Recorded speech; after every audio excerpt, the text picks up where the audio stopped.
بسم اللہ الرحمن الرحیم۔ شروع کرتی ہوں اللہ کے نام سے جو بڑا مہربان اور نہایت رحم کرنے والا ہے۔ اللہ تعالیٰ نے ہر نبی کو اس کی نبوت اور رسالت کے ثبوت کی دلیل کے لیے طور پر معجزات عطا کیے۔ اللہ تعالیٰ کی طرف سے نبی کریم صلی اللہ علیہ وآلہ وسلم کو بھی بے شمار معجزات عطا کیے گئے جن کا ذکر ہم آج کی ویڈیو میں کریں گے۔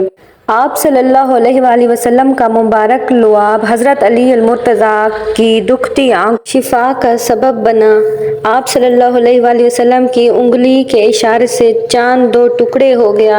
ایک مرتبہ آپ صلی اللہ علیہ وآلہ وسلم نے دودھ کے پیالے میں ہاتھ ڈالا تو اس پیالے میں سے اصحاب صفا نے سیر ہو کر دودھ پیا اور پھر بھی پیالے میں اتنا ہی دودھ باقی تھا۔ صلی اللہ علیہ وآلہ وسلم کا پسینہ مبارک ہر طرح کے عطر سے زیادہ خوشبودار تھا۔ ایک صحابی کی ٹوٹی ہوئی ٹانگ پر اپنا دست اقدس پھیرا، تکلیف جاتی رہی، ٹانگ جڑ گئی۔